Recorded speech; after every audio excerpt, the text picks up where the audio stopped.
Okay, puri ng Panginoon, tayo po'y manalangin habang tayo po'y nakatayo sa kanyang presensya. Dakilang Diyos, ang mga bagay na makapangyarihan sa lahat, muli po kami tumutulong sa iyong tulong ng kapag at inalay po namin sa iyo ang araw ito na iyong pagtutunan ay ang pugbulay po sa iyong mga salita sa banal na kasulatan. Kaya po kami tulungan ng mga Espiritu at aming pong inalay din sa iyo ang katauhan ng iyong kasangkapan, sumakang lamang ang tunay na pangunguna ang meeting of the Holy Spirit. Sa iyo po ang kapasamantalangalan sa araw ito, pinakatiwala po sa iyo ang gawain po ito at ang sa amin. Bilang daluyan niyo po ang pagkakalan, maging ang iyong salita. Sa iyo ang lahat ng kapasalamatan, karangalan, kapurihan, sa pangalan niyo po, aming po sa Kristo. Amen and amen. Okay, nakapuna po ang bawat isa. Right, so, ngayong umaga po sa bawat isa at higit sa nasa Diyos. Ngayon po ay itutuloy po natin ang ating pong tinatalakay na pag-aaral tungkol po sa church ministry. So, ang bahaging ito ay may kinalaman po sa ating pong mga kaloob din sapagkat ang layunin ng Panginoon na binibigay niya ang kapangyarihan ng Banal Espiritu ay to use them in the work of the ministry. Now, ano po ba ang atin pong pinupunteriya ng pag-aaral sa araw nito? Ito po ay may kinalaman po sa atin pong paglilingkod sa Panginoon. Ang ating nabasa sa 1 Corinthians chapter 12 at lalo na yung talatang 4 hanggang talatang 10. Okay. Mapapansin po natin na atin pong unawain ay nabibilang dito ang iba't ibang kaloob, iba't ibang ministry. So, ang tawag dyan sa verse 4, sabi riya sa verse 4, now there are diversities of gifts.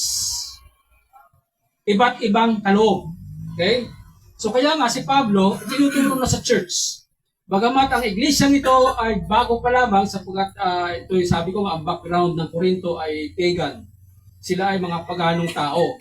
Pero dahil sa sila naging Christian, so itinuturo po ng Banal Espiritu kay Pablo upang ituro kung ano yung operation, kung ano yung layunin, kung bakit kinakailangan ang isang iglesia o ang isang kapatiran bilang miyembro ng church ay maranasan ang kapangyarihan ng Banal Espiritu.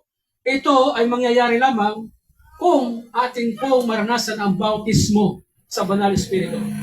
Sabi nga, mayroon dalawang klaseng bautismo.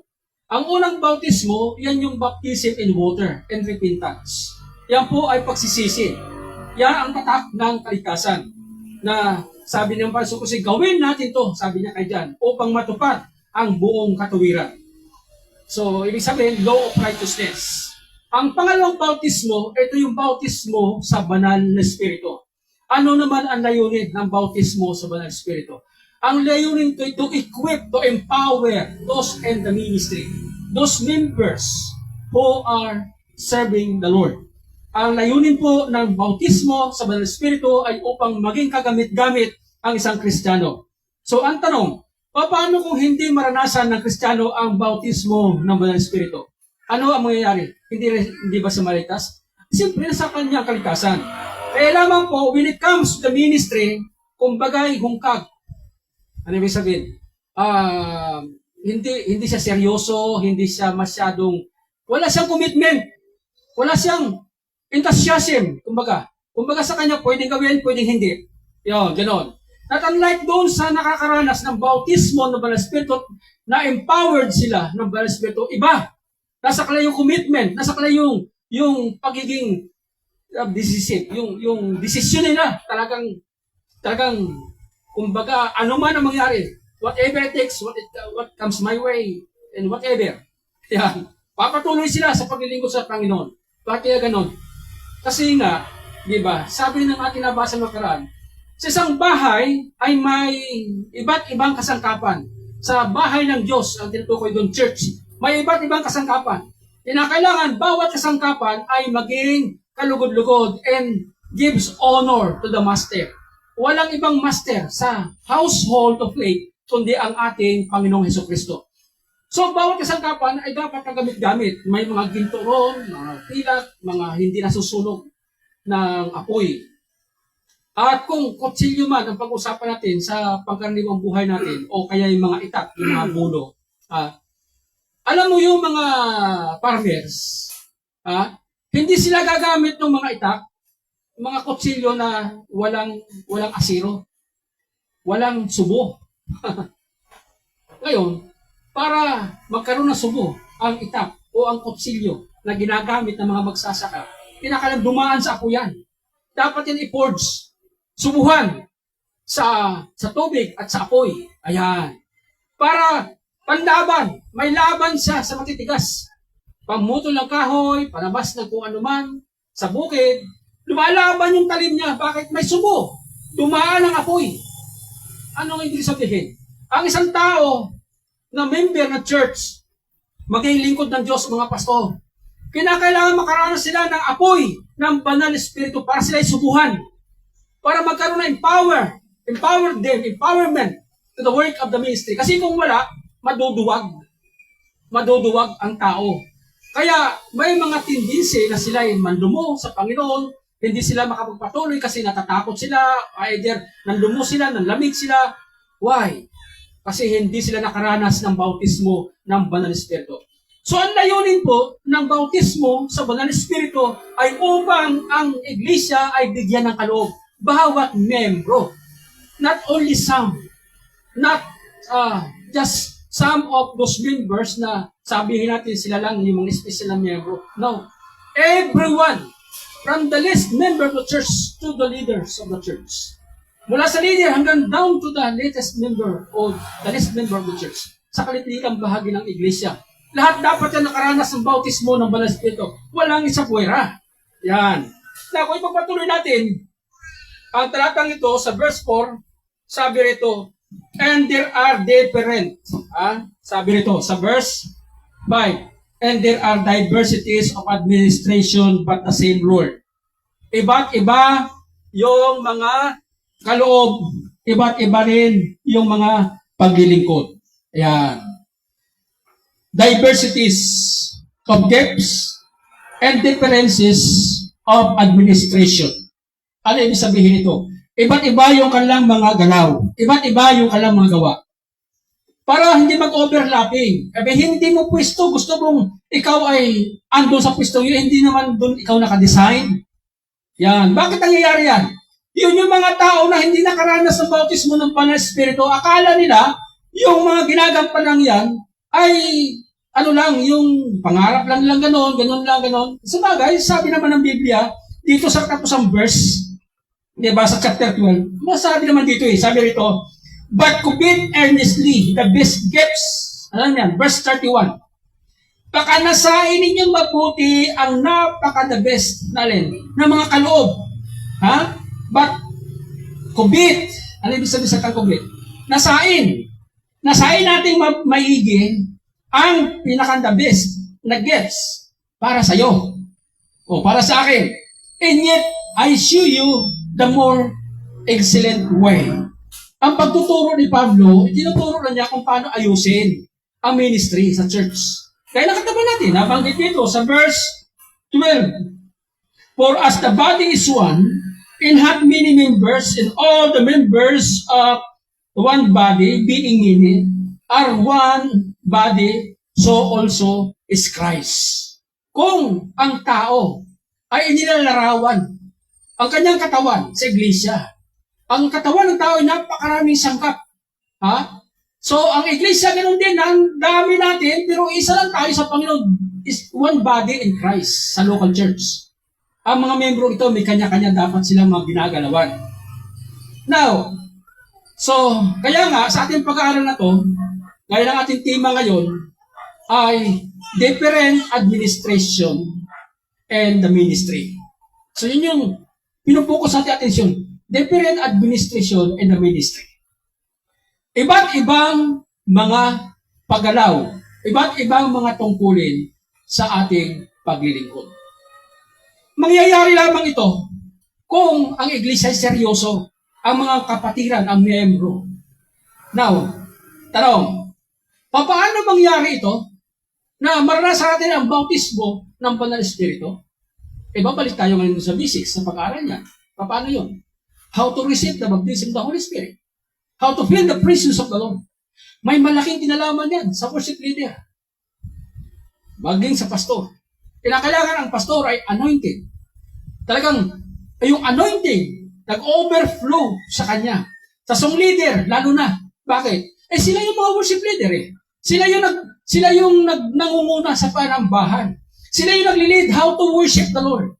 So as a song leader, they're not just a leader of worship, but they know how to lead the congregation in worship.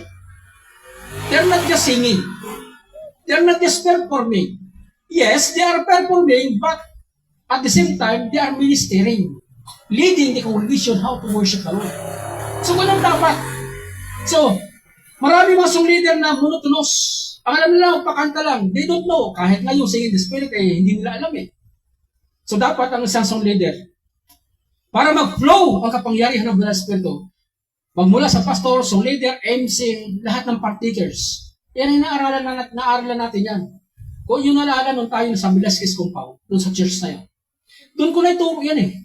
Yung pagkilos ng Panginoon, yung worship program, paano ito dadalhin ng MC, ng song leader at ng mga participants. Inaral natin to. Maaaring nalimutan yun. Tagal na kasi. Way back 2015, 2016. Mga ganyan. Na panahon na ito'y i-share ko sa inyo. So, as a reminder sa atin ngayon, bilang mga mananampalataya, hindi dapat tayo makontento na nakaupulan tayo diyan, nakikinig, okay, konting hallelujah, konting bless the Lord, worship the Lord. No. So please to be not like that. Hindi dapat ganun. Dapat may malalim. Alam nyo, noong nakarang mga panahon, na-share ko sa inyo, yung metro, ang metro ng ating buhay spiritual. Alam na pa, no? Kung gaano kalalim ang karanasan ng congregation o ng membro ng church sa larangan ng pagsamba. Yan. Tandaan niyo yan. Diyan mo masusukat kung gaano kalalim, kung gaano kataas ang level ng kanyang buhay spiritual. Bakit? Kasi nga, di ba, sa ating pong pag-aaral, sa kabuuan, ating pong inaral ang apat na ginagalawan ng church sa ministry. Ano po yun? The church must know to how to teach and provide about worship. Teaching about worship. So, tungkulin ng church yan. So, mula sa pastor, pati roon sa mga participants, itinuturo yan. How to worship the Lord. Kasi yan ang pinaka sa lahat. Ituturo sa tao how to worship God. Bakit kamo natin ituturo sa tao yan? Because Satan himself also ay nag-aangking. Itong impostor na to, na Diyos ng sanlibutan, nag-aangking siya ay Diyos din. And not only that, siya ay nangailangan din ng mga worshipers. Kaya nga ang gagaling ng kanyang mga musikero eh. Kaya lang, sa sobrang galing ng kanyang musikero, andun ang lahat ng angas. Talagang ganon. Diba? Yan. Kasi, ganyan si Satanas. No, si Satanas ay impostor na Diyos. How much more ang tunay na Diyos? And we worship the triune God, the true God. The one triune and true God. Yan yung ating sinasamba, ang iisang Diyos sa tatlong persona ng iisang Diyos in the Godhead. We worship the Lord. We worship God. And because this is our whole duty, ito yung talagang pinakang buong tungkulin ng tao ay ang matakot sa Diyos, sambahin siya. Ang disenyo ng pagkalalang ng Diyos sa tao ay to praise Him and to worship God. So yan talagang Kaya nga tinuturo natin sa tao, sa congregation, how to worship the Lord. Tuloy ko, yung metro na ginagamit, bagamat hindi literal na metro na sinusukat, pero ito yung obserbasyon. Kung gusto mong makita kung gaano kalalim ang level, kung gaano kataas ang level ng isang tao sa spiritual ay kung ano ang kanyang karanasan sa pagsamba sa Diyos. Yan. Kaya yung mga Kristiyanong walang karanasan at hindi malalim yung kanyang spiritual foundation, ako, babaw. Sa pananaw worship, nangyayari Andyan, yung mga cellphone, lalo sa mga kabataan. Nag-i-exist, nagpapatuloy ang gawain ng Panginoon. Sila naman, patuloy naman sila sa kanilang mga eksena. Ayan. Nakukuha nila magkwentuhan sa congregation kahit nag-worship program. Nakukuha nilang ang isip ay lumilipana kung saan-saan. Pero ang katawan, presente sa upuan dyan sa congregation. Ganyan sila kababaw. Bakit? Because they don't feel the power of the Holy Spirit. Supposed to be, ang isang Kristiyano, seryoso. Kaya sabi pa sa Kristo, ang Diyos sa Espiritu. At ang sino man sa kayo sumasamba, sambahin siya sa Espiritu at sa katotohanan. Dapat makatotohanan. Dapat maka-espiritual. Para maging spiritual ito ay pangunguna ng Espiritu ng Diyos sa worship. Kaya dapat ang isang worship leader, magmula sa pastor, ay anointed person. Sila yung mga taong ang anointing ay nag-overflow. Yung tawag doon, pag-awas, yung daloy ng banal spirit will flow also in the midst of the congregation from the leader. So yan, very challenging yan sa atin. Now, dapat lahat ng mga tumatayo sa harapan ito really prepared. Dapat sila ay handang-handa talaga. Kasi bakit? Silang ginagamit ng Diyos Paano makita ng congregation? Yung tumpak na pagsamba. Kung itong mga nakakayo rito ay naglalaro-laro lang. Ha? Yan. So, ang trabaho na parte ng tao sa church ay para encourage natin ating sarili. We must give our best. Yung Romans chapter 12, simpleng talata, pero lalim yan. Bakit? Hindi ka makikagamit-gamit sa ministry. Tamo yung Romans 12. Kung magbasahin mo dire-diretso yan, pababa. Nabanggit yung ministry. Pero nagsimula doon sa verse 1. Hindi kasi maging seryoso ang tao sa ministry o sa paglilingkod sa Lord kung ang verse 1 hindi maganap sa kanyang buhay. Tandaan yan. Ano yung verse 1? Sabi ni Paul, pinamamanhi ko sa inyo, mga kapatid, alang-alang sa habag ng Diyos.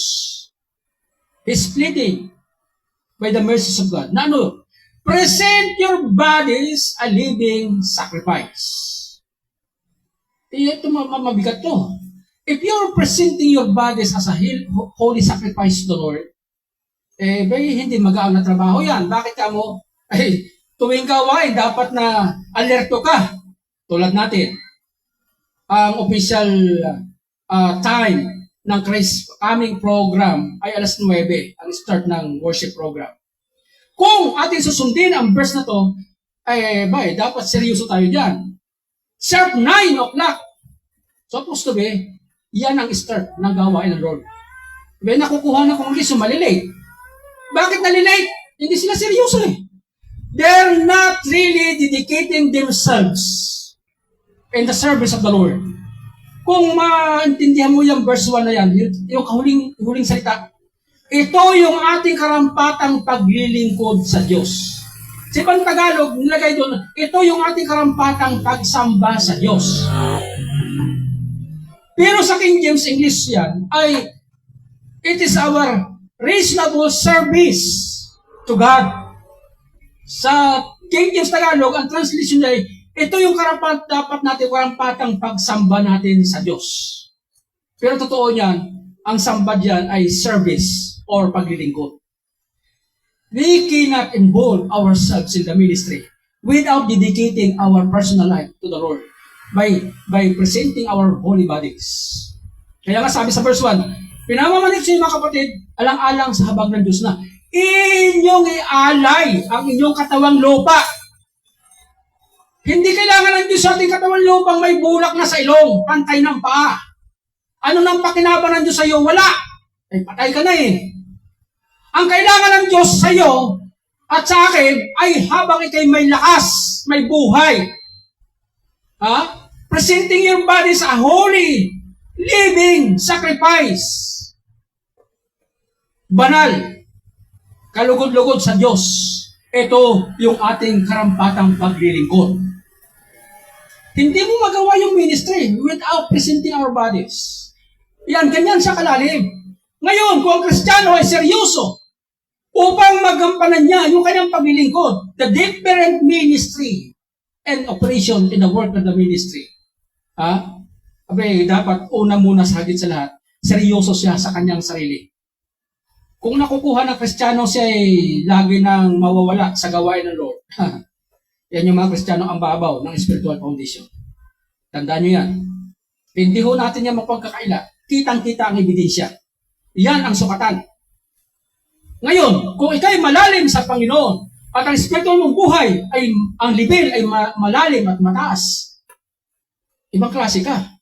Umulat o minit, bumagyo, o ano man, hindi kumukupas yung iyong paglilingkod sa Lord. Ayan. Kaya nga mga kapatid, kahit sabihin na ako'y senior na, kita naman eh. Yung iba nagtataka. Sapagat, ayan, nakakapunta pa sa malayong lugar na paglilingkod na nakaraan sa Dasma, sa Area C. Ngayon, sa Indang naman. Sabi nga ni Brother Romy, Pastor, may edad na kayo eh. Kaya pa ba niyo yung pabalik para rito? Kapatid, habang ako'y huminga at habang may lakas, maglilingkod ako sa Lord. Hindi naman sila ang pinaglilingkuran ko, kundi ang Panginoong Kristo. And yet, involved sila, sapagkat sila ay pinakatiwalaan Diyos sa atin.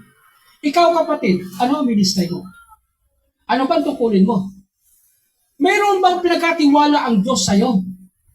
Pinagyayaman mo ba yan? Yan ang tanong. Kung ikay seryoso, intindihin mo, seryosohin mo ang Romans chapter 12. Mula sa 1 hanggang mga talata. Kaya nga nabanggit ko lagi sa ating pong pag-aaral na kung ang isang Kristiyano ay ginagamit ng Lord sa gawain ng Lord, dapat huwag na siyang makita sa mga gawain para kay Satanas. Tulad sa mga song leader. Bakit yung nababanggit lagi ito? Kasi sila mga worship leader eh. Sila yung example how to worship the Lord. They are the one who teach the congregation how to worship God. So therefore, bakit ulit ito? Ayun nga, sabi ko, may mga song leader sila sa church. Pagdating sa labas, pag may mga handaan, may mga okasyon, sila pa nangunguna sa videoke. At ang kinakanta pa kamo mga worldly songs. Hindi para sa Lord. Di ba? Ano klaseng mga worship leader yan? Sila ba ay talagang naintindihan ng Romans chapter 12? Ang verse 2. Di ba? Ang lalim niya ang verse 2. Huwag na kayong makiuso. Makiuso saan? Sa video okay. Makiuso saan? Sa klase estilo ng mga damit. Makiuso saan? Sa ugali ng tao, ng mga kapwa mo na hindi Christian.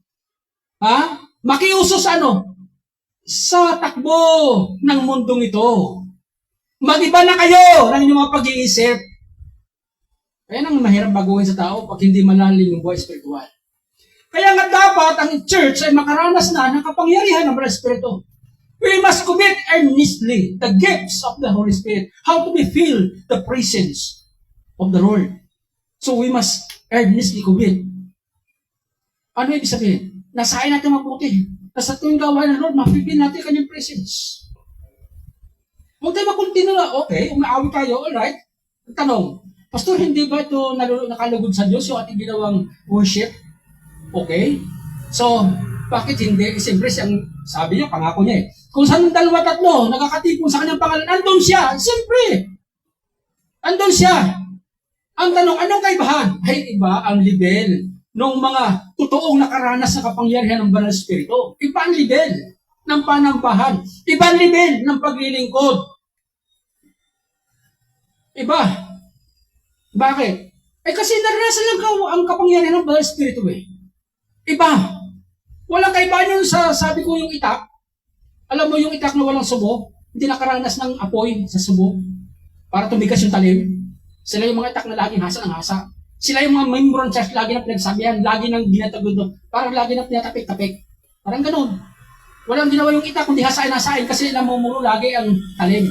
Hindi kaya nung itak na talagang ang talim, ang subo ay matigas. Talagang lumalaban yan kahit sa matigas na bagay. Kahit nga mapataga sa bakal okay lang Hindi basta-basta nabibigot yung talim. Bakit? Ganun siya katigas. Ang mga Kristiyano na karanas sa apoy ng Banal na Espiritu, hindi basta sumusuko. Kahit ang mga pagsubok ay matitindi, nakatayo pa rin sila sa paglilingkod sa Lord. Bakit? Nakaranas kasi silang apoy at bautismo ng Banal na Espiritu. That's it. Ganon ang kaibahan. Kaya sabi ng Banal na Sulat, ang turo ni Paul sa kapangyarihan ng Banal na Espiritu, earnestly, commit earnestly the best gifts. We must commit earnestly the presence of the Lord. Tuloy tayo nagtitipong ito. Ating pakanasain ang kapangyarihan ng Banal na Espiritu. Noong mga nakarang buwan, Nobyembre ata yun. Diba? May program ang Lord sa Christ Coming, official program, na yung araw ng linggo, o ilang araw ba yun, na pag-ayuno. Ang aayuno, nung mahal na araw pala yun, kung naalala ko, mahal na araw ata. Walang ibang ipag-ayuno, kundi yung kapangyarihan lang ng Banal na Espiritu na kumilos sa church. Yun lang ipag-ayuno. Paano kumikilos sa Banal na Espiritu? Paano makaramdaman na congregation ang kapangyarihan ng Banal na Espiritu? Siyempre, pinag-usapan itong bautismo. Bautismo sa Banal na Espiritu. Bakit? Ang tanong, ano po ba ibig sabihin ng bautismo sa Banal na Espiritu? Apawan ka ng kapangyarihan. Kung ano yung tubig, ikaw ay napawan, ikaw ay inulubog sa tubig, Sa Banal na Espiritu, ganun din. Hindi ito maintindihan ng mga taong hindi nakaranas, lalo ng mga non-Christian. Kalukuhan sa kanila ito. Sila ang bait ng tao na nagsasabi nun. Hindi talaga nila maintindihan yan. Kung yung mga Kristiyano nga mismo, ang hirap lang maintindihan yung salitang bautismo ng Banal na Espiritu. Bakit? Kasi ito yung kapangyarihan ng Banal na Espiritu na inapawan. Na sa iyong loob, sa katawan mo, buong pagkatao mo ay talagang submerged by the power of the Holy Ghost. And umaapaw pa ito. Anong umaapaw? Yung kapangyarihan kitang-kita sa pagkatao mo, iba kang manalita, iba kang kumilos, ibang panag-ugali mo, iba. Ito yung kapangyarihan ng Banal na Espiritu, umaapaw sa'yo. Overflow. That means you are baptized in the Holy Spirit. Sinabi naman niya ni Jan, di ba? Ang linaw na sabi ni Jan, sa natin nababasa yan. Tingnan natin. Aklat ng Marcos, di ba? Chapter 3. Ang linaw yung sabi ni Jan Siya, ang tungkulin niya, mabautismo na sa tubig. Pero ang Banal na Kristo, na sa kanyang hulihan, iba.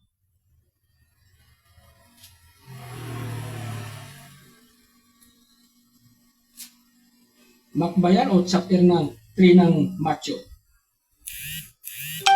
Nasabi ron ni Juan, ako ay nagbabautismo sa inyo sa tubig. Ngunit ang sahulihan ko, hindi ako karapat-dapat maging magbitbit ng kanyang sandalyas. Ayan chapter 3 ng Matthew pala, not Mark. Verse 11. Sabi niya, I indeed baptize you with water unto repentance. Kaya nga ang bautismo sa tubig ay bautismo ng pagsisisi. Yan ang simbolo na ikaw ay nagsisi na. Dapat mabaptize ka. That's the symbol of salvation. But, he that cometh after me, yung sa hulihan ko, tinutukoy niya ay si Jesu Cristo, is mightier than I, whose shoes I am not worthy to bear. Yung kanyang panyabak, yung kanyang sapatos, hindi ako dapat magbitbit. He shall baptize you, ang linaw. He shall baptize you in the Holy Ghost and with fire. Ang Banal Kristo, ang mababautismo sa inyo, sa apoy at sa banal na Espiritu. Ang linaw. Kaya nga sabi ko mga kapatid, ang importante, kung tayo po seryoso sa ministry, at gusto mo talaga kayo magamit ng Lord, huwag mo munang intindihin paano ito mangyari, ang mangyayari sa head knowledge. Ang dami mong alam. Head knowledge Pero ang babaw ng spiritual mo, bakit? hindi nakaranas ng bautismo ng Banal na Espiritu. Kung gusto mo ikaw ay lumalim sa Panginoon, lumalim sa paglilingkod, higit mong pag-interesan ang ikaw ay makaranas ng bautismo ng Banal na Espiritu. Bakit? Pag naranasan mo yan, sabi mo mga kapatid, ibang klase talaga pala. Iba ang kapangyarihan ng Banal na Espiritu. Hindi siya pangkaraniwan. Iba. Hirap mong paliwanag. Ang makakaintindi lang talaga niya yung personal na karanasan ng tao. Kung maranasan niyo ito ng personal, doon niya maintindihan.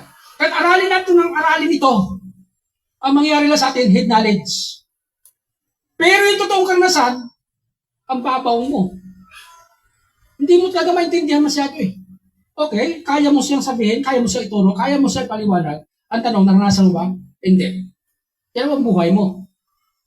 Ibang klase yung buhay mo.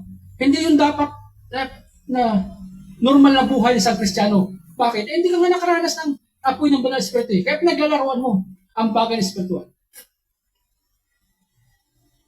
Maaari nagtataka kayo, Pastor, lagi mong binabanggit ito sa pinaglalaroan. Nasa Bible ba yan? Saan ko kinukuha yung bagay, yung satang yan? Sa Old Testament, sa Ezekiel. Next time, ating aralin yan, kung loobin ng Lord. Yung tubig sa ilog na nagsisimbolo sa Banal na Espiritu, sabi ni Ezekiel, yung mga tao na hindi na kayang labanan na ang daloy na kapangyarihan ng tubig, ang tinutukoy niya Banal na Espiritu, yun yung mga taong hanggang dibdib na. Wala na silang power, kundi sila sumunod na lang sa agos na kapangyarihan ng Banal na Espiritu. Pero yung mga tao na ang karanasan sa Banal na Espiritu hanggang bukong-buko lang, ay nagtatampisaw. Naglalaro kasi hanggang bukong-buko lang eh. Naglalaroan lang ng mga bagay espiritual eh. Sabi ko sa Ezekiel.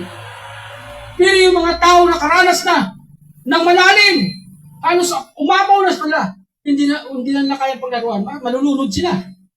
Ang gagawin na lang nila, pahingalin nila at susunod na lang sila sa daloy ng tubig ng Banal na Espiritu. Masasaktan ka lang kung lalabanan mo ang kapangyarihan ng Espiritu. Pero mababaw ang karanasan, hanggang bukong-buko lang sa buhay espiritual. Yan yung mga Kristiyanong pasaway. Ay yung mga Kristiyanong sakit sa ulo. Naglalaroan lang mga bagay espiritual eh. Ang babaw ng kanilang karanasan eh. Mga kapatid, gaano ba tayo kaseryoso sa paglilingkod sa Diyos? Hindi mo ba sapat kung ginagawa natin? Kapatid, hindi ko sinasabing walang kwenta yan. Sapagkat hindi tayo tatagal lang ito kung walang kwenta yan. Ano ba sinasabi ko? Yun pong seryosong papagamit mo sa Lord. Na dapat, ang atin munang unahin, kaya, ang tagal na nating mananampalataya, pero ang tanong, gaano ba kalalim ang espiritual na karanasan mo sa Lord? Yun munang unahin natin. Seryoso, yun ang dapat natin seryoso. To know more the Lord and to experience the power of the Holy Spirit. Alam mo kapatid, hindi mo na problema yung tungkulin mo. Paano ka magsalita, kung sulitin, paano ka kumanta, paano ka mag-lead sa congregation. It's not your problem. Bakit ka mo? It's the work of the Holy Spirit. You're just His instrument. Ikaw at ako, instrumento lang niya. Siya na ang kikilos dyan. Paano ka magsalita? Tuturuan ka ng Lord. Paano ka kumilos? Tuturuan ka ng Panginoon. Dahil kaloob yan eh. Ang kaloob niya, kaloob naman ng Espiritu. And because that's the gift of the Holy Spirit, and also, at the same time, that's your ministry. Ako po, kung naintindihan niyo ba ako? Hindi bibigyan ng Lord ang mga kaloob na to kung hindi yan ang maging ministry mo. Kaya nga sinabi rito sa mga talata ito, different administration in the ministry. Diversities of gifts, iba't ibang kaloob, and differences of administration. Kasi yung mga kaloob na yan yung maging ministry mo. Tulad halimbawa, yung mga nabanggit kanina, kaloob ng kagalingan, nabanggit ko na yan. Bakit gifts of healings? Hindi sinabing gift, singular, kundi gifts, mga kaloob ng kagalingan. Ay, ang dami niyan eh. May mga doktor na Christian, may mga nurses na Christian, may mga herbalist na mga Christian, May mga therapist na Christian. Ha? May mga midwife na Christian. Ang lahat yan, puro sa physical yan. For the benefits of our health. Gifts. Iba't ibang kaloob ng kagalingan. Akala ng mga tao, ng mga Kristiyano, pag sinabing gifts of healing, yung instant, pag pray mo na ganun, galing agad. Ay, miracle of healing ang tawag doon. Instant eh. Yung pilay, biglang naunat yung pat, pumantay, lumakad. Yung bulag, biglang nakakita. Instant. That's the miracle of healing. Gifts of miracle. Pag sinabing gifts of healing, iba-ibang klaseng mga kagalingan yan. Iba't ibang mga diversities, sabi nga. Iba't ibang mga administrasyon. Kung halimbawa, sa prophecy. Akala natin yung hula, ay basta hula lang. Alam niyo sa Christ coming, sa atin, dito po sa ministry ng Lord, sa Christ coming. Mayroon tayong mga ordained prophetess and prophets. Kung paano mga pastor, gaya ko, ordained pastor. Ang mga prophets, ordained din sila. Ay sabi sa Ephesians eh. Ephesians 4 verse 11, di ba? Na ibinigay ng Diyos sa iglesia ng iba ay maging mga ebanghilista, iba ay maging mga apostol, iba ay maging mga pastor, iba ay maging mga guro. So, pagdating sa prophets, hindi isa pong tungkulin niya. Alam niyo po sa atin, Christ coming, meron tayong mga prophets o prophetess na pang-internal lang sila. Pag sinabing internal, ano ang tungkulin niya? Lahat ng galaw, lahat ng schedule, lahat ng mga kung ano mga activities sa Lord Church, sila ginagamit ng Lord sa kapahayagan. Pag sinasabing outside, panlabas na ministry ng prophetess o mga prophets. Ano yan? Sila may kinalaman sa mga bagay-bagay na nangyayari sa mundong ito. Sila yung nagpapahayag ng mga bagay kung ano mangyayari sa mga bansa, sa mga kung ano, sa mga gobyerno, sa labas ng iglesia. May mga prophetess naman na ang kanilang ministry ay about sa pangailangan ng tao. Paano gumalay, nakikita yung pinapakita ng Lord kung ang sakit ng tao, kung paano ang remedyo. Yan yung mga kaloob. Pero pare-parehas na may kaloob ng panghuhula yan. Mga prophets yan, prophetess. Kaya iba-iba pa po yung mga diversities of gifts. Kaya pa sabihin natin parehas na panghuhula yan. Tulad sa amin, mga pastor. Hindi lahat ng pastor, kaya sabi ko sa kongresyo, kaya sa inyo. Halimbawa si Pastor Perry wala. O kung nung ako ay nawala sa Cavite. Maaari hindi maalis sa kongregasyon yung comparison. Bakit si Pastor ganito? Bakit si Pastor ganito? Ganito siya magturo, ganito siya. Kapatid, huwag mong isipin na kami mga pastor ay pare-parehas. Bagamat iisang kaloob na pagiging pastor, pero iba-iba ang mga kaloob niyan. May mga pastor diyan na talaga sila ay mahusay talaga magturo. May mga pastor diyan na mababaw sila magturo, pero mahusay sila sa preaching. May mga pastor naman na wala silang kaloob sa preaching, pagtuturo, pero ang husay naman nila sa administration. Kaya ang church ay natili, lumalago kasi yung administration, pamumuno. Kung sa bagay, ang pastor, ang main ministry ng pastor ay ruling. Pamumuno, pangunguna. So mga kapatid, ngayong umaga, bakit natin to sinasabi? Ba't ito sinasabi? Maintindihan natin po yung satang diversities of gifts. Kaya ko ito po nililinaw. Diversities of gifts and differences of administration. Kaya nga po yung ating pong pinapag-aralan sa umagang ito ay different operation and the work of the ministry. So yan po. Now, ngayong umaga, mga kapatid, kumusta po tayo? Sa palagay mo kapatid, ano yung ministry na tatanggapin mo sa Lord o yung tinanggap mo sa Lord? Tanong, pangalawang tanong, ano na ang resulta diyan? Naintindihan mo na ba ngayon kung saan ka gagamit ng Lord? So pangatlong tanong, ano ngayon ang gusto mong mangyari? Kontento ka na ba sa ganyan? Ano ibig ko sabihin? Kapatid, tinapayo ko.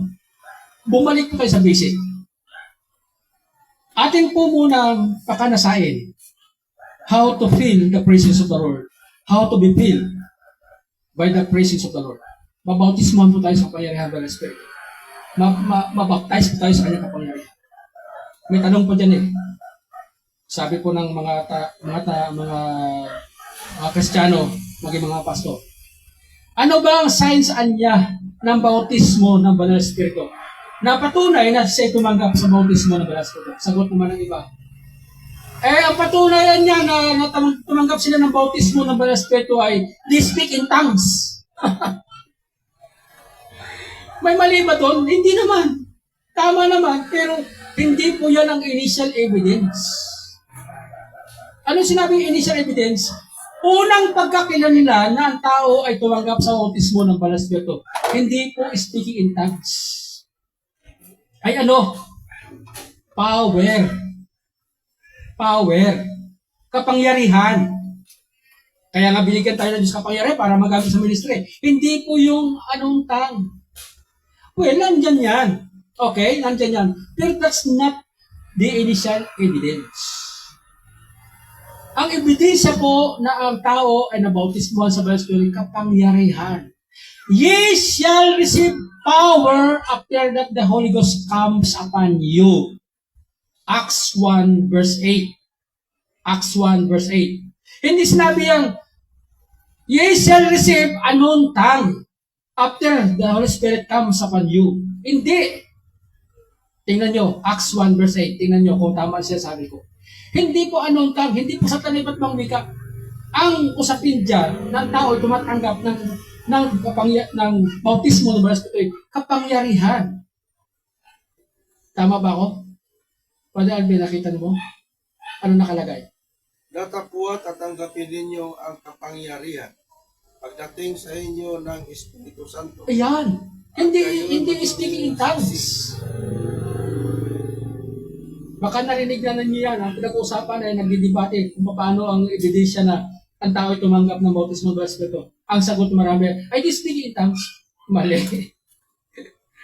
Mali. Kapangyarihan. Bakit kapangyarihan? Gagamitin ka na Diyos sa ministry. Kasi pagka walang kapangyarihan, maduduwag ka. Siniwala ka. Maduduwag ka. Para yung itak, hindi lalaban yung kanyang talento sa matigas. Tupi. Ay, walang subo eh. So, ang Kristiyano, pag walang kapangyarihan ng Banal Espiritu, tupi, naduduwag siya. Amen ba mga kapatid, intindihan? So, next time na lang tuloy natin yan. Importante po itong ating pinag-aralan ito. Tayo po lahat ay mas tayo po yung dalangin. Hallelujah. Glory be to God. Amin Diyos, mahabagit, makapangyarihan sa lahat. Salamat po Panginoon sa inyo sa araw to sa reminder. Kami po mga mananampalataya ay nangailangan po kami. Bakit kami lagi na lang pabalik-balik sa iyong gawain? Dahil wala kaming ibang goal sa buhay, kundi kayo ay parangalan. Ngunit minsan, dumating po ang mga kahinaan, dumating mga pagsubok. Minsan naging sangkalan na lang ito ng dahilan upang kami ay matigil, kami hindi makapatuloy. Dahil ang totoo niyan, hindi namin kayo naranasan ang bautismo, ang kapangyarihan Banal Espiritu. Panginoon, mabag po kayo sa congregation na ito, Panginoon. Ba't kami iilan? Hindi namin dito pinag-uusapan. Ang dami sa amin pong pag-aaral ng salita niyo. Ang pinag-uusapan ko kung gaano kalalim aming karanasan sa inyo. Tulungan niyo po kami, mag-alingkod pong ito, na manumbalik muli ang lalim, ang level ng kapangyarihan ng Banal Espiritu. And this congregation, Lord God, I pray, Lord Heavenly Father, let your Spirit fill this congregation with your power. We need your anointing. Kailangan po namin ang kapuspusan ng Banal Espiritu upang kami lalo makapagpatuloy sa paglilingkod. Kasi yung mga pagsubok na yan ay isang paraan lang para kami ay umangat sa level ng pananampalataya. Ngunit ang totoo, ang kailangan po namin ay kapangyarihan ng Banal Espiritu. Sabi ng sa tanyo, not by power, not by might, but by thy Holy Spirit. Saith the Lord of hosts. Kahit na gabundok ng mga suliranin, kahit gabundok ng mga problema, anumang ginagawa sa buhay, baliwala yan sa kapangyarihan ng Banal na Espiritu. Tulungan niyo po kami, O Diyos, na ang paglilingkod namin ito, hindi lamang kami makontinto sa ito na sitwasyon, kundi kailangan namin maranasan ang kapuspusan ng Banal na Espiritu. Maging doon po sa mga nanonood sa live streaming na ito, mangusap po kayo Banal na Espiritu sa kanilang mga buhay, na sila din man bilang iyong mga anak ay makaranas din ng kapangyarihan ng Banal na Espiritu. Salamat sa iyo, Diyos, sa araw nito. Lahat ng ito ay sa inyo po ang karangalan, kapangyarihan, paghahari mo pa kailanman. Ito pa aming dalangin sa pangalan niyo po, aming Panginoon sa Kristo. Amen and amen, amen.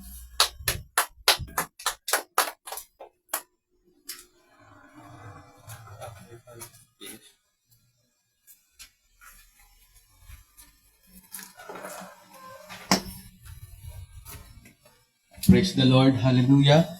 Maraming pong salamat sa pagkain spiritual. Pinala po natin buting pastor. Ngayon po, dadako na po tayo sa isang lively song. Purihin ang dakilang Diyos. Amen. Awitin po natin yung awit na make a noise, make a joyful noise.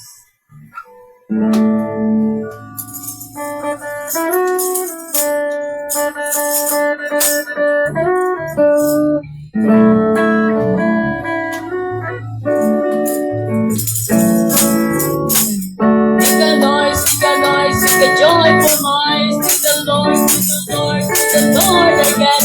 So the Lord be said, He shall be with His praise.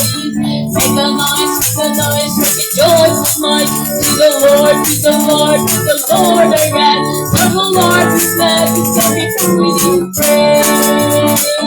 He gets the power in the name of Jesus. He gets the power in the name of the Lord to save salvation. He gets the faith. He gets the power in the name of the Lord to save salvation. He cannot see the faces. He got the power in the name of the Lord. In the name of the Lord.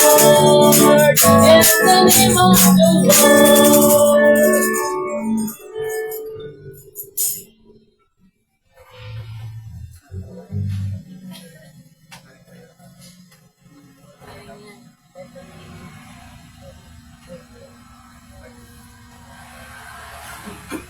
Praise God. Tayo po dadako na po sa offering prayer, then Bible reading po. Pasok nila po ay Brother Alvin.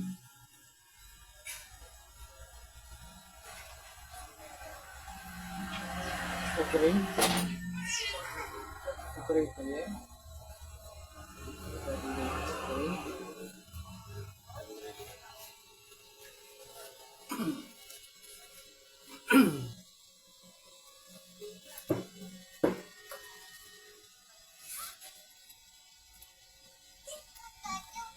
Pakinggan po natin ang salita natin, Panginoon Diyos. Ang sabi ng Malakias, Kapitulo 3, verse 10, dalhin ninyo ang buong kasampung bahagi sa kamalig upang magkaroon ng pagkain sa aking bahay. At subukin ninyo ako ngayon sa bagay na ito.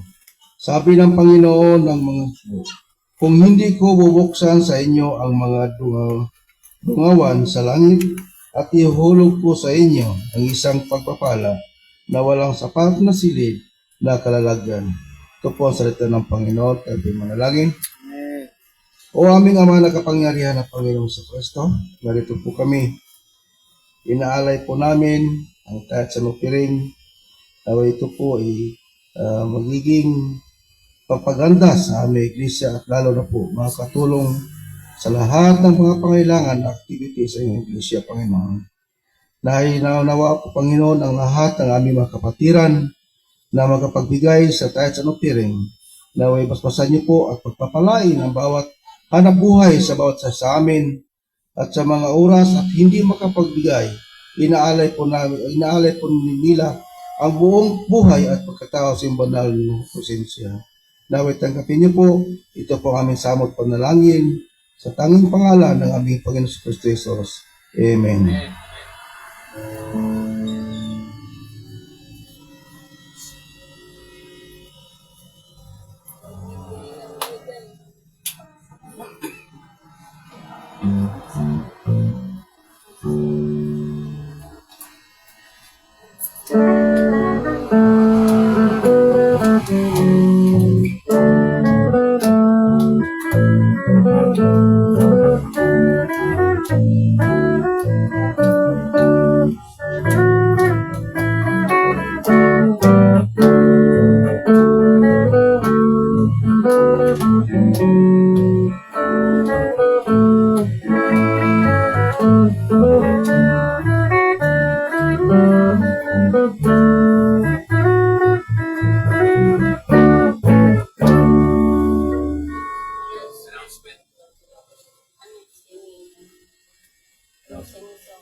Praise God. Ngayon, dalako na po tayo sa announcement lead by our pastor.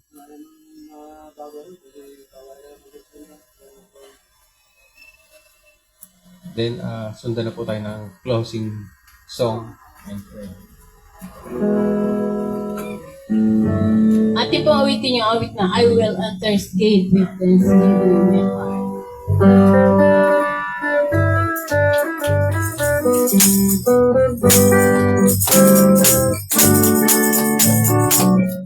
I will enter his gate with thanksgiving in my heart. I will enter his doors with praise. I will sing the day that the Lord has made. I will rejoice, for He has made me glad. He has made me glad. He has made me glad. I will rejoice, for He has made me glad. Made me glad. He has made me glad. I will rejoice, for He has made me glad. I will enter His gates with thanksgiving in my heart. I will enter His doors to praise. I will sing the day that the Lord has made. I will rejoice, for He has made me glad. He has made me glad. He has made me glad. I will rejoice, for He has made me glad. He has made me glad. He has made me glad. I will rejoice, for He has made me glad.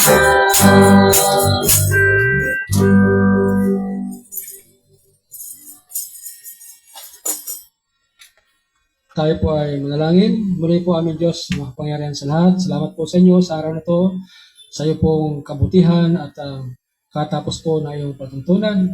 Ang bawat isa nawa ay nagkaroon ng kagalakan na kayo ay purihin, salamatan sa lahat ng bagay at sa pagsambang ito na ginawa po namin sa iyong pangalan, naging karapat-dapat nawa. At bawat isa po ay tumanggap ng spiritual blessings.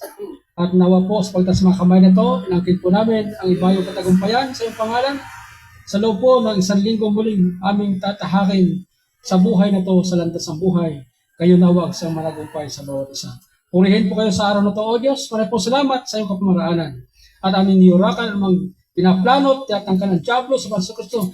Diyos! Sinasaway namin ang lahat ng libing ko na kasamaan laban sa iglesia ito, sa mga tahanan na iyong mga anak. Naway magkaroon po kami nakatagumpayan sa iyong pangalan. Salamat o Diyos sa iyong kabutihan. Sa iyong lahat ng karangalan, Panginoon.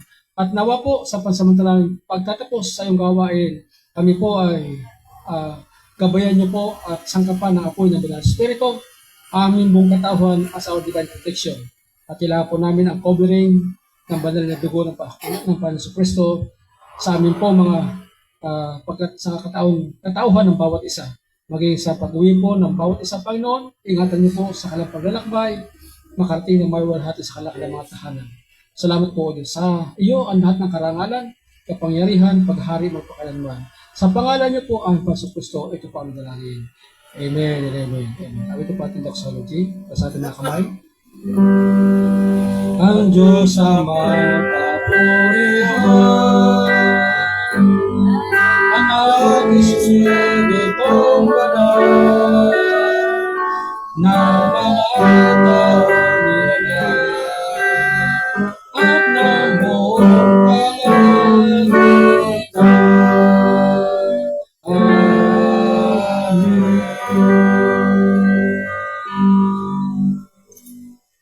sumatin ang mayamang biyaya ng ating Diyos Ama sa kapayapaan at pag-ibig ng Paso Kristo, ang paknubay at pagkikisa ng Banal na Espiritu ay taglay ng bawat sa atin. Mayo tayo taglay ang kagalakan ng Diyos at ang pag-asa ng kaligtasan. Ibahagi din naman sa iba ang mensahe ng kaligtasan. Sa pangalan natin, Paso Kristo, ang natin magsabi ng Amen. Amen. God bless us all. Muli, magandang umaga sa bawat isa.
Yung ano pala, gusto na balitaan ko ng gano'n sa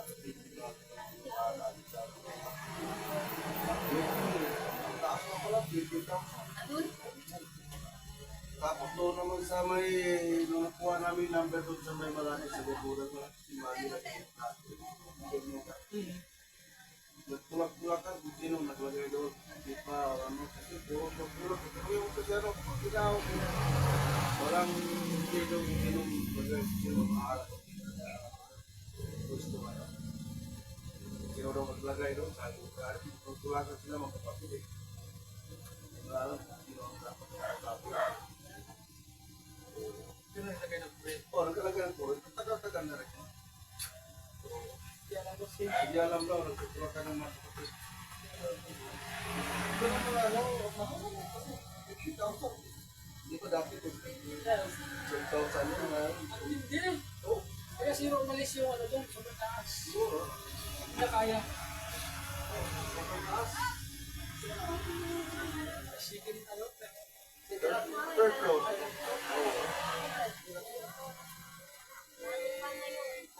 Sa baba lang. Pwede sila nila Kaya pwede ko lang makita, bro. Matangas pa mag-concrete. Ano, nag-hilap ko yun eh.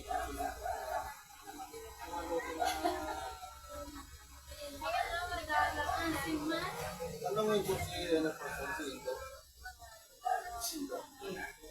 Sa tao niya, tulungin na yun. Pero ano pa naman, yung sila, Akin ka, bro, dyan, oh. sabi nung Talaga yan. Sa asawa anak. ni Iyak ako na tulong. Sabi nung Indo, para tulong sa tinatayo. So sinabi pa rin ako.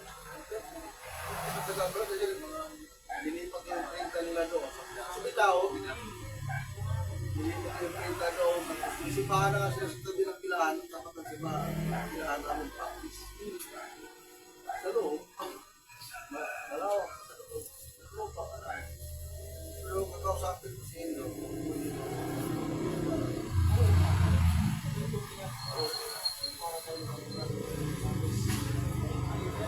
Rob, respect.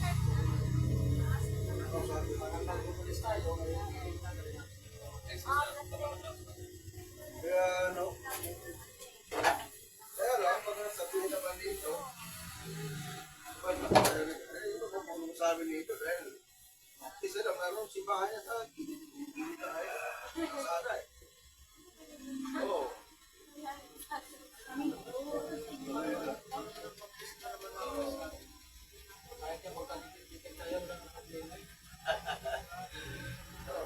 Kaya tayo bakit gusto ka, ano eh.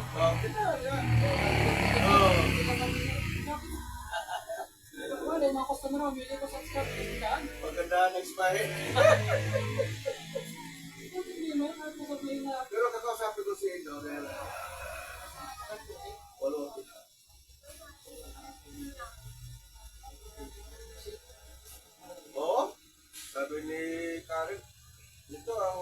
si Brother Durin, na ano na ni Karen yung mayari. Eh, ngayon, sabi yung mayari, hindi daw ka na.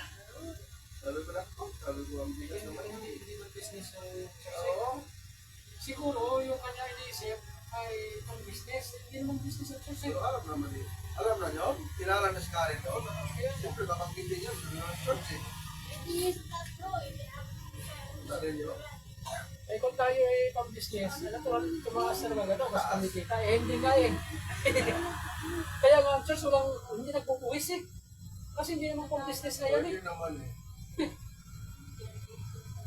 Ano lang sa atin, wala lang tayong malinding gusto. Pero pag singin doon, makausap Ewan po ko lang kung si Alin Davy ay makausap ko. Yung sa pag sa Banalo, yan, ang lawak yan sa Banalo na yan sa... Yun nga, sa kanya magaling. Ano yan? Kahit kung tayo sa exist, kung saan lugar tayo dahil doon, At alam mo man yan ang tayo hindi ng pang matagalan na ano. Kung magkailang sa atin yung kaya, para natin yung pesto. oo. Itong dito na lang. Sa, Dito po sa dyan. ay kagastos pa tayo eh. Nakahangangan. Kasi kung ito ay ng tax ito ay sa ating pangalan, may tiba yun. Kasi direksyon yun. May tax declaration. Kaya ka nagbabayad ng buwis sa gobyerno kasi yan ay gusto mo yan. So matibay na yun. Hindi wala ka. So, matanda nga din sana. Ito ang kaya mo na ngayon. Iba ito po. Highway. Yan. Mga pa. Ayos, Lilis. Hindi pa po,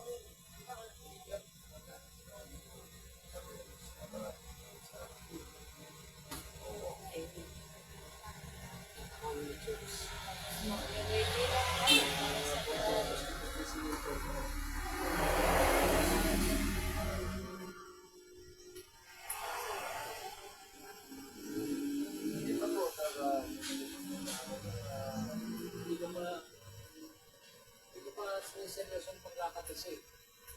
Dapat ito ang unahin nila ay tax declaration. Ibig sabihin, declaration, ikaw na yung nag-provide ng tax mo sa pangalan mo. So, i-apply mo na yan naman.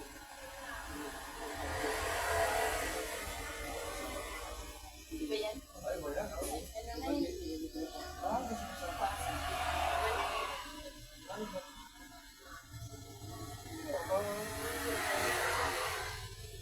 Luis. Baka nag-apirang meron din mo eh. Masyado ba na? Ito ay hindi na ay busin na yun. Bukit ito. Oo, hindi mo. Wala naman. Kasi kung nag-buwis nun eh. Eh, hindi mo na.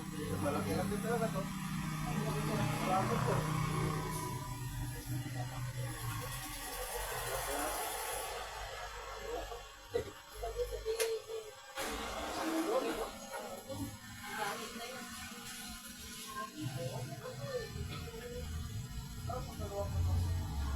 Hindi makakasip ito. Kumakit talaga. Sabi ko kasi makakit.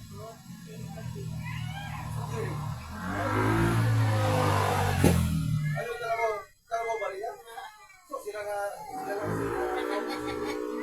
Kaya naman tao.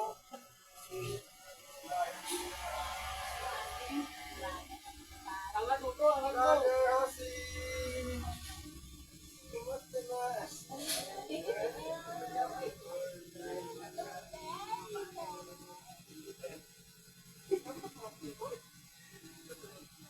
Nakakapagtaka sila kasi kuya na ganyan kasi. Pero ba? Ay, grabe. Para maglilihi ah. Hintay ko maglilihi.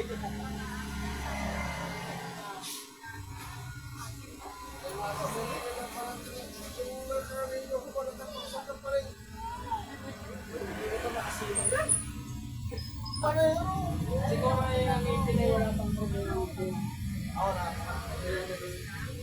Kasi ako kabataan, ganun ako eh. Mas tago ko yung paglilihi. Kaya ng mangga, wala sila sa akin ha. Kung ba asin lang ito, kung wala sa akin.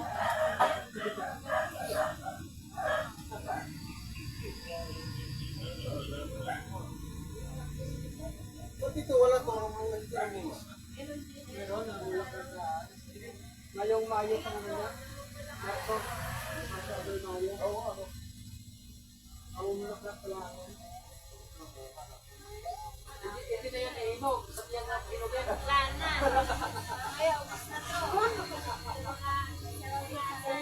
Anong asin yan eh? Punta lang kayo sa inyo po.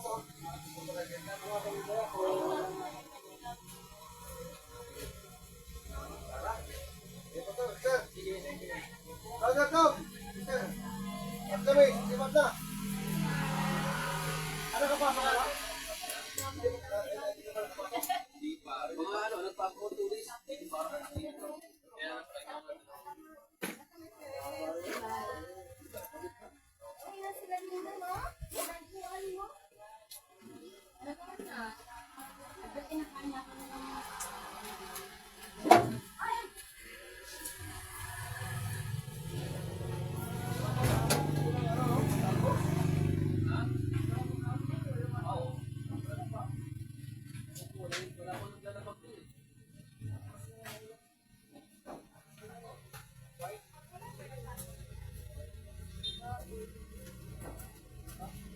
This is the day that the Lord has made.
Hindi na nakabawi.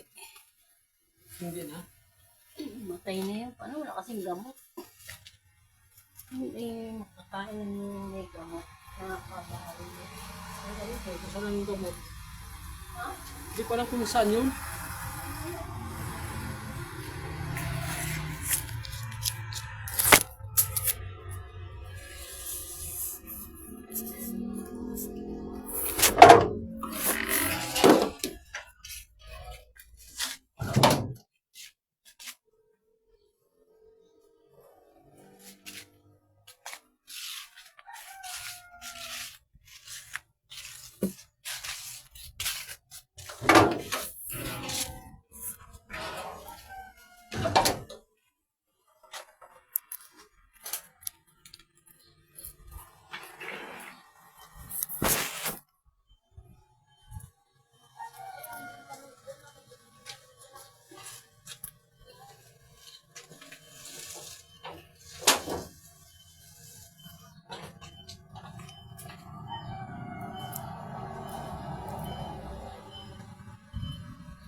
Kaya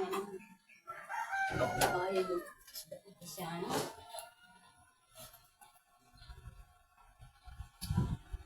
Tinanong ako hindi tinanong kanina. Siguro dito nila siguro.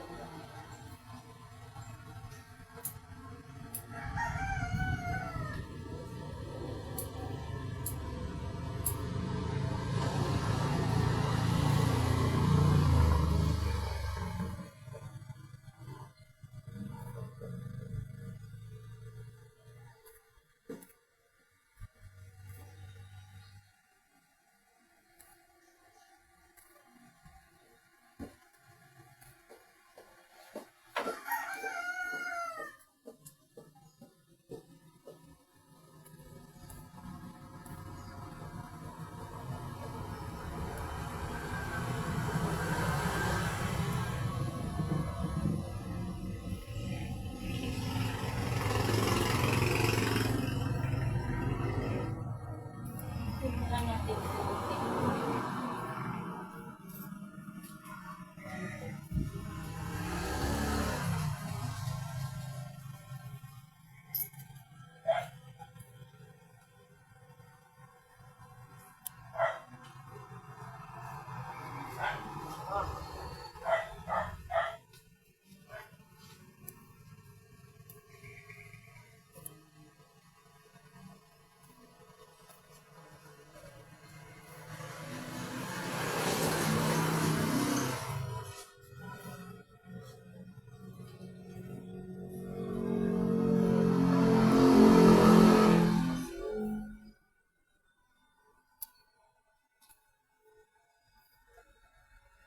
Lalagay ko na dito sa envelope.